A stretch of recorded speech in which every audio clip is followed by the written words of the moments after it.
I took a beach excursion with my son, Adrian, while my husband, Charles, was unable to go.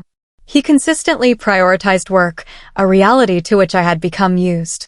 However, that day felt atypical, both at the time and in retrospect. We dispersed. The sun was warm, perhaps too so. I reclined, finally liberated from the cacophony of the world, and requested Adrian to assist in applying oil to my back. I did not hesitate. He is my son. What is the rationale for my doing so? Initially, it was only his hands assisting me, but then I noticed it. I sensed his presence descend farther and decrease, and I did not intervene. What is the reason? Did I not prevent him? You believe you own knowledge. You believe you understand your family. However, there exists one instant that may dismantle everything.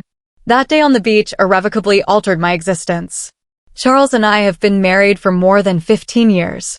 Those familiar with us would describe us as the ideal couple, a pleasant residence, commendable children, and a stable existence. Nevertheless, the flaws remain obscured until one is within the confines, and the void is only palpable to those experiencing it firsthand.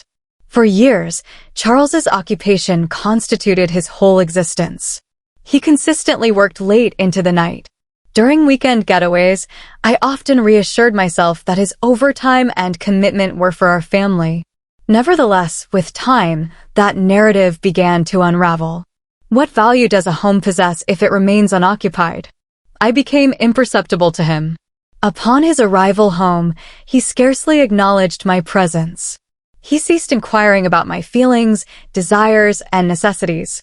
We conversed in a few terms, primarily on expenses, provisions, and the children. He cherished Adrian and his younger sister, Era. However, his presence was like that of a shadow. He existed but was not truly there. I sat at the table opposite him, contemplating if he detected my presence.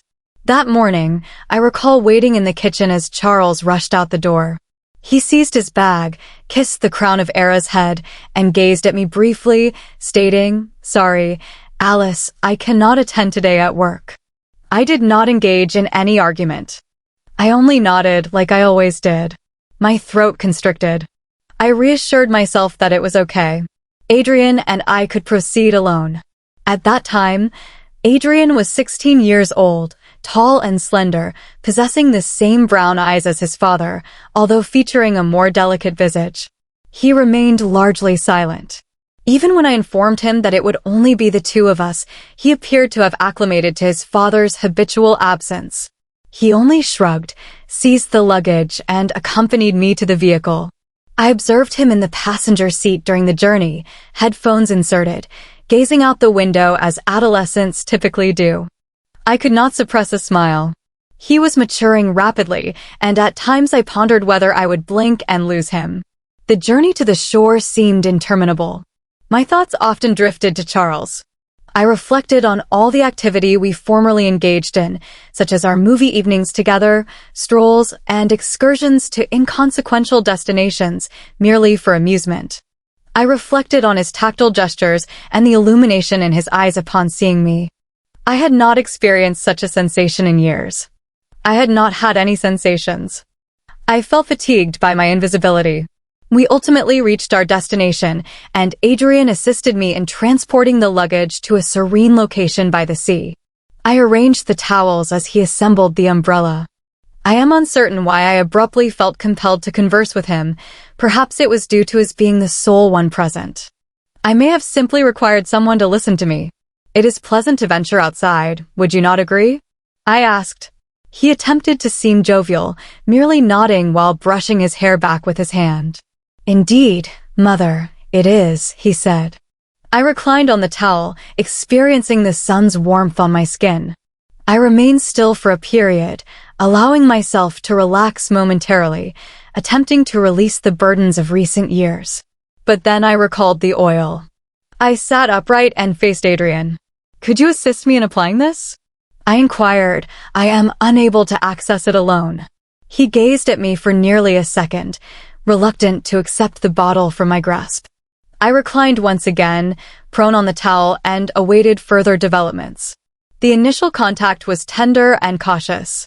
His hands exhibited uncertainty, as if he wanted to avoid causing me harm. I grinned to myself, as it evoked memories of his childhood when he would grasp my hand to traverse the street. His hands were very tiny at that time. "You may apply further pressure," I informed him, my voice low. "It's acceptable." He listened, and his hands became increasingly strong as he applied the oil to my shoulders. I closed my eyes and concentrated on the warmth and the rhythm of his touch along my back. For a brief moment, I allowed myself to relish the sensation. It had been an extended period since anyone had made physical contact with me, a realization that struck me more profoundly than I wished to acknowledge.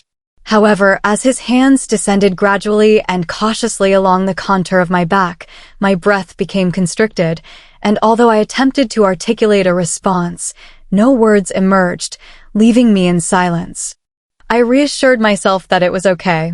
He said he was only assisting and that I was deluding myself. However, I was not. His hands lingered momentarily at the boundary of my towel. I sensed his indecision. I sensed my own feelings, and rather than halting him, I stated, "It's acceptable, you may proceed." The words lingered in the atmosphere like a toxic substance, and as soon as they escaped my lips, I realized their irreversibility. Adrian remained silent and did not halt his actions. I tightly closed my eyes and sensed his hands on me, positioned lower than appropriate. My heart was racing so intensely that I feared he may hear it. I desired to shift my position, to sit, but I refrained from instructing him to cease. Could I not permit that to occur? I remain unaware of the reason. Perhaps it was the solitude. Perhaps I was too desperate for validation, regardless of its moral implications. Or perhaps I was indifferent. On that day at the beach, everything within me shattered, and nothing would ever return to its previous state.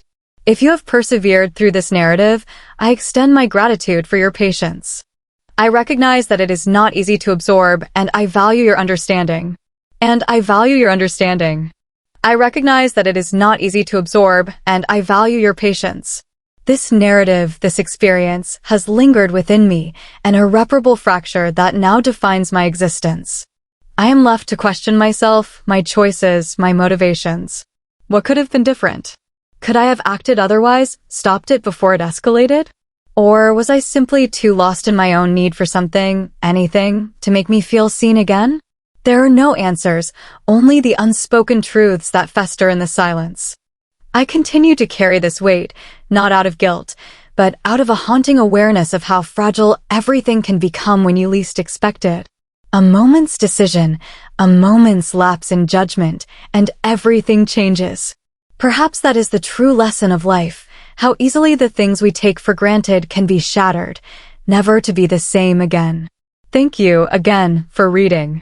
The journey, much like the emotions I've shared, is far from simple or straightforward, but it is the only way forward. Attention! If you find this video engaging or believe someone else might resonate with my experiences, please consider liking and subscribing. It significantly aids my ability to continue sharing such stories and reassures me of my connection to others. Now, let us return to the narrative. Following that day at the beach, a transformation occurred that I could not overlook.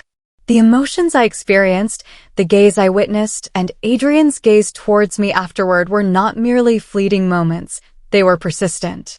Each time our eyes met, there was an undeniable change within him, something I was reluctant to identify yet could not disregard. I attempted to conceal it.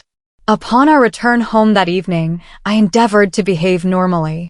I prepared dinner. I inquired of Adrian regarding school. I folded laundry.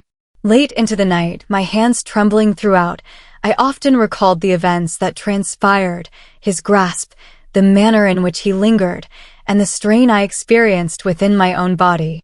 I despised myself for it, and I resented him for inducing these feelings in me.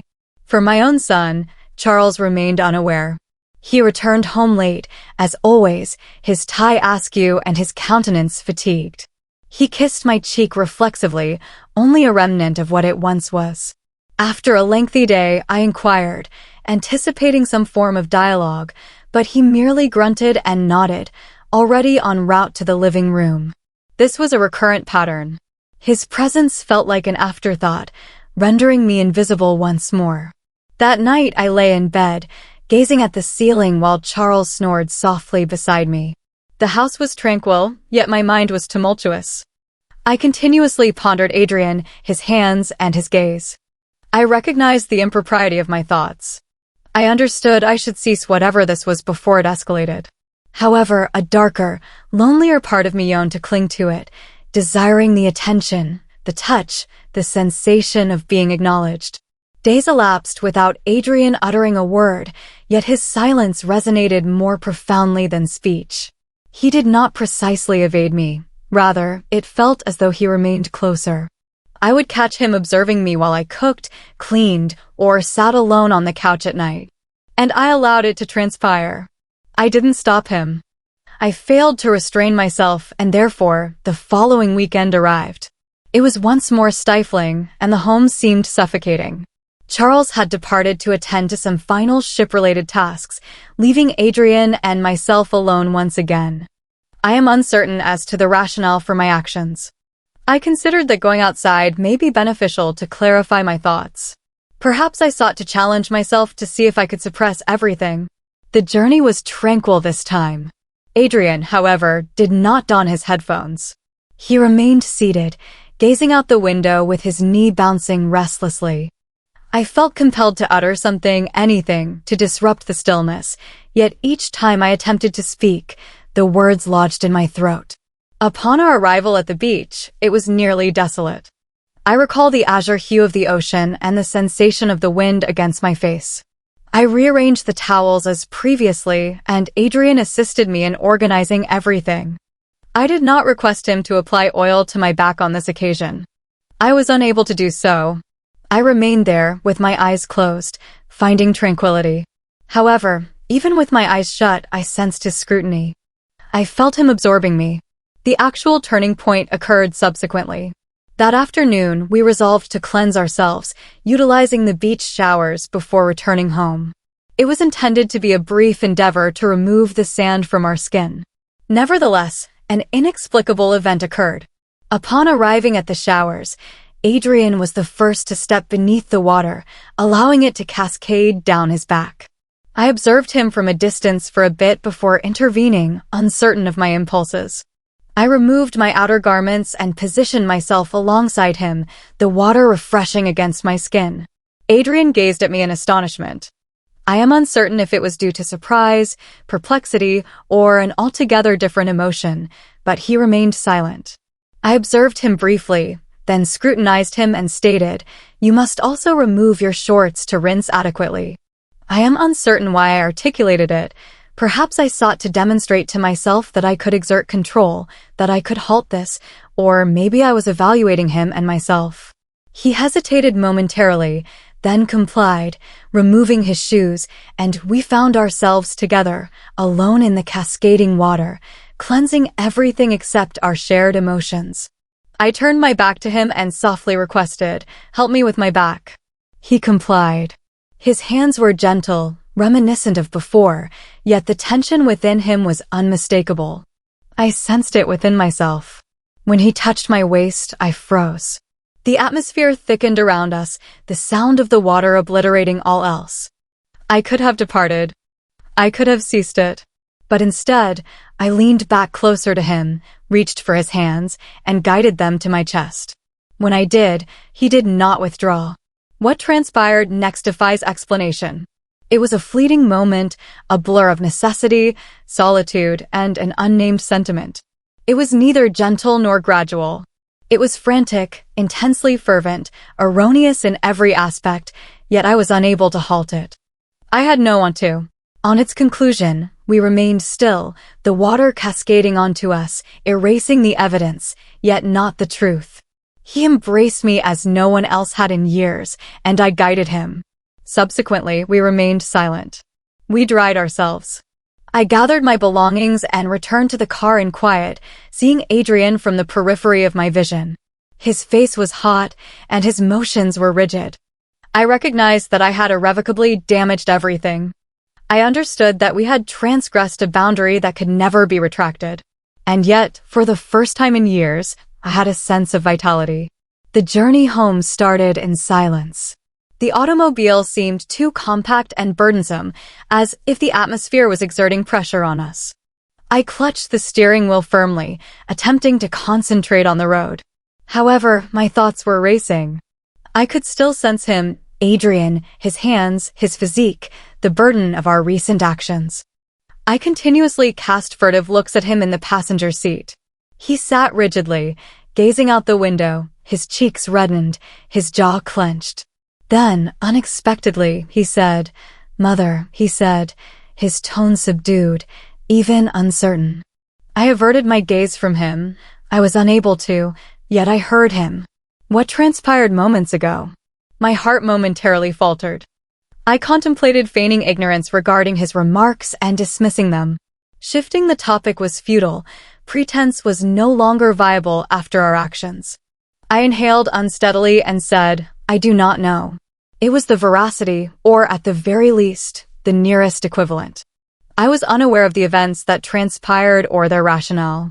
All I comprehended was that everything had transformed. We did not converse again until we arrived at the driveway. I deactivated the vehicle. Although neither of us shifted positions, Adrian finally regarded me, truly regarded me. And for the first time, I discerned something in his eyes that instilled fear. It was not bewilderment, remorse, or even humiliation. It was longing. "How long have you harbored these feelings?" he requested. His words evoked goosebumps within me, as I had been contemplating the same topic. When I looked at him, it felt like something had burst inside me. "I am uncertain," I murmured. "Perhaps longer than I desired." We both remained silent thereafter, seated in the darkness. I expected that we would retreat indoors to dismiss the incident and feign normalcy. Nevertheless, Adrian had alternative intentions. Prior to my opening the door, he inclined towards me and bestowed a gentle kiss. It was tender initially. He appeared cautious, as though fearing I might withdraw. However, I did not. I let him kiss me, reciprocated, and then lost control. Whether it was the solitude from years of neglect or Adrian's gaze, which was unlike any I had experienced in a long time, I allowed it to transpire.